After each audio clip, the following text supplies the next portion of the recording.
Tuhan adalah gembalaku, takkan kekurangan aku. Ia membaringkan aku di padang berumput hijau. Saudara-saudari yang terkasih dalam Kristus, selamat pagi. Salam jumpa lagi dalam Sabda Siap Saji.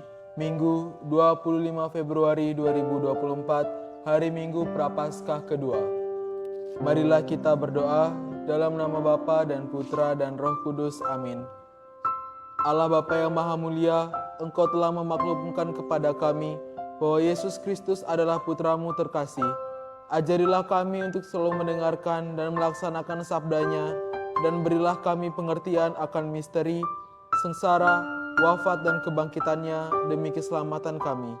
Sebab dialah yang hidup dan berkuasa bersama Dikau dalam persatuan Roh Kudus, Allah sepanjang segala masa. Amin. Tuhan bersamamu Dan bersama rohmu. Inilah Injil Yesus Kristus menurut Markus. Dimuliakanlah Tuhan. Markus bab 9 ayat 2 sampai dengan 10. Pada suatu hari Yesus berbincang tentang bagaimana ia akan menderita sengsara. Sesudah itu ia membawa Petrus, Yakobus dan Yohanes dan bersama mereka naik ke sebuah gunung yang tinggi. Di situ mereka sendirian saja. Lalu Yesus berubah rupa di depan mata mereka dan pakaiannya sangat putih berkilat-kilat. Tidak ada seorang pun di dunia ini yang sanggup mengelantang pakaian seperti itu. Maka nampaklah kepada mereka Elia dan Musa. Keduanya sedang berbicara dengan Yesus. Nabi, betapa bahagianya kami di tempat ini. Baiklah kami dirikan 3 kemah, 1 untuk engkau, 1 untuk Musa, 1 untuk Elia. Petrus berkata demikian sebab tidak tahu apa yang harus dikatakannya, karena mereka sangat ketakutan. Maka datanglah awan menaungi mereka, dan dari dalam awan itu terdengar suara, "Inilah anakku yang terkasih, dengarkanlah dia." Dan sekonyong-konyong waktu memandang sekeliling, mereka tidak lagi melihat seorang pun bersama mereka kecuali Yesus seorang diri. Pada waktu mereka turun dari gunung itu, Yesus berpesan supaya mereka jangan menceritakan kepada siapapun apa yang telah mereka alami itu sebelum Anak Manusia bangkit dari antara orang mati. Mereka memegang pesan tadi sambil mempersoalkan di antara mereka apa yang dimaksud bangkit dari antara orang mati. Demikianlah sabda Tuhan. Terpujilah Kristus. Baik, selamat pagi Romo. Selamat pagi. Baik Romo, pada minggu Prapaskah kedua nih Romo, kira-kira apa sih Romo yang ingin Yesus sampaikan kepada kita sebagai umatnya Romo? Selamat pagi Leon. Selamat pagi Romo. Para pirsawan. Yang mau disampaikan itu kita mesti pergi ke Gunung Tabor. Ya. Bagaimana kita pergi ke Gunung Tabor? 1, kalau di Indonesia kita mesti terbang dulu ke Tel Aviv. Ya. Dari situ kita turun mencari Gunung Tabor. Nah, Gunung Tabor itu pegunungan yang tidak jauh dari Yerusalem. Jadi kalau kita ke Gunung Tabor kelihatan kota Yerusalem itu. Kita ngantri kalau sekarang ya, naik taksi di sana, Mercedes Benz di sana. Sekarang Alphard, ya, antar kita ke bukit. Di sana ada biara-biara yang ada di sana biara Francisca.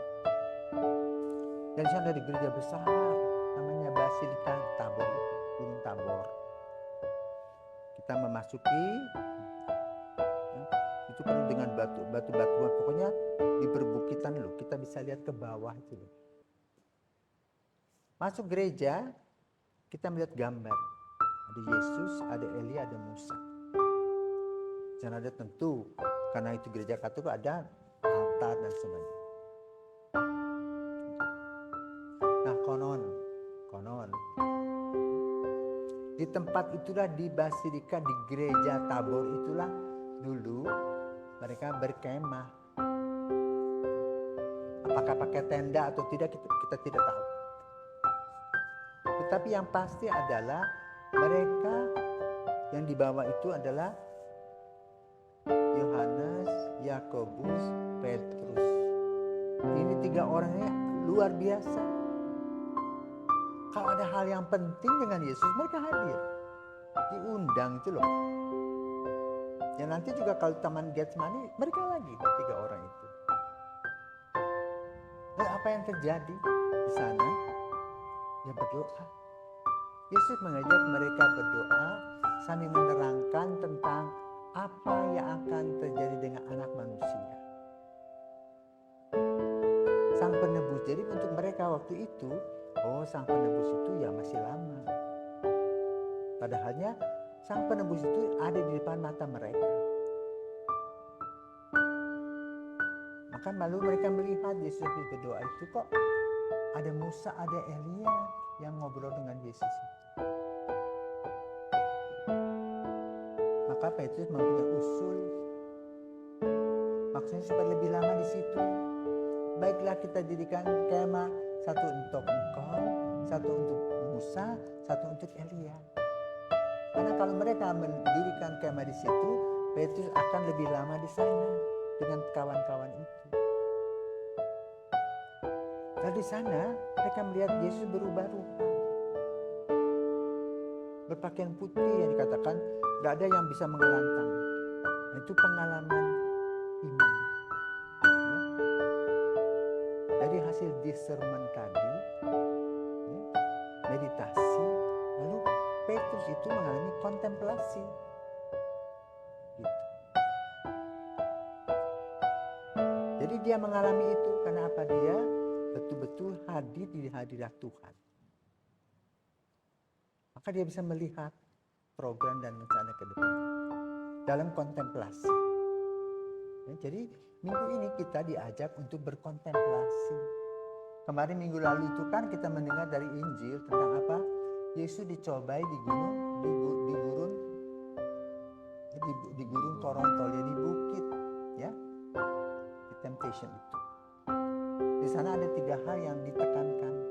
3 tata dia, 3 harta, wanita dan tahta. Nah sekarang diingatkan bahwa semua hal yang berbau tadi itu sebuah kesia-siaan. Yang ada adalah perjumpaan amat sangat pribadi dengan Tuhan dalam kontemplasi dan melihat perubahan Yesus bukan lagi sebagai manusia. Dan itu adalah gambaran perubahan kita pada waktu kita kembali ke pangkuan Bapa, di mana kita meninggalkan jasad kita. Hidup yang baru di dalam Tuhan. Hidup yang baru di dalam Roh. Maka lalu kita tidak ingin pergi lagi. Karena itu Yesus mengatakan enggak, turun. Karena di sana Yesus harus disalibkan. Ketika kita melihat, ya, Allah dalam kontemplasi, kita merasa kagum, terpesona, merasa puas, merasa bahagia, dan ingin hal itu terus dialami. Tapi Yesus mengajak kita agar kita pun juga tetap sebagai manusia daging mengalami banyak godaan dan cobaan. Dan melalui godaan dan cobaan itu adalah pelajaran hidup. Apakah kita kuat, apakah kita tabah, apakah kita putus asa, tergantung kepada kita. Maka di dalam minggu ini, di mana kita mulai memasuki minggu kedua Prapaskah, kita diajak untuk duduk, ya, merenungkan siapakah aku, bagaimanakah relasiku dengan Tuhan. Sebagaimana diuraikan juga dalam bacaan pertama, ya, Apa yang dituliskan dalam bacaan pertama yang kita dengar itu dari kitab Kejadian. Bagaimana Abraham sudah lama menunggu anak. Anaknya lahir. Bahkan dan mempunyai juga anak yang lain dari Hagar yang bernama Ismail. Nah sekarang dia mempunyai anak dari Sarai yang konon ceritanya itu sudah tua, sudah usur, tidak mungkin punya anak, diberi anak. Sudah anak berusia 14 tahun, ya, sudah masa akil balik, diminta. Coba, bagaimana kita pikirkan perasaan kita? Sering kita juga punya kan persoalan, sudah ada harta, gagal usaha kita, ditipu orang, sudah punya suami yang bagus, istri yang diambil orang, sudah. Padahal kita tidak berbuat jahat, berdoa setiap hari ke gereja setiap, kok rezeki nggak muncul-muncul, itu cobaan hidup. Kok orang-orang yang tidak ke gereja, orang tidak beriman yang sama, enak-enak dia pergi naik kapal terbang kemana-mana, makan di restoran enak-enak, punya rumah gedung, sementara kita yang setiap hari akan miskin, jualan kecil-kecilan, begitu-begitu hidup. Nah inilah cobaan, ya. Yang dialami Abraham itu adalah cobaan kita. Nah, maka lalu yang kedua dalam surat Santo Paulus kepada umat di Roma ingin menekankan bagaimana ya, kehidupan ini harus menggunakan cermin putra Allah yang akan menebus kita. Semua hal yang kita persoalkan dan kita perjuangkan di dalam hidup berupa makanan, minuman, kekuasaan, kekayaan, itu semua hanya sarana dan lewat. Dan kita akan alami pengalaman tadi. Relasi kita dengan Tuhan dalam kontemplasi. Karena itu mari kita menyisihkan waktu untuk berdoa, mempersembahkan semua persoalan yang kita miliki, dan dalam doa itu kita membiarkan Tuhan memberikan penerangan, pencerahan kepada kita sehingga kita cukup paham akan masalah-masalah yang kita hadapi. Inilah kira-kira permenungan pada hari Minggu ini. Ya, dalam Minggu Prapaskah yang kedua. Selamat menikmati kasih Tuhan. Selamat menikmati karunia-karunia yang Tuhan berikan kepada kita sehingga kita merasa menjadi orang yang lebih dewasa dan tetap bersyukur atas kasih karunia-Nya. Selamat pagi, Tuhan memberkati. Amin.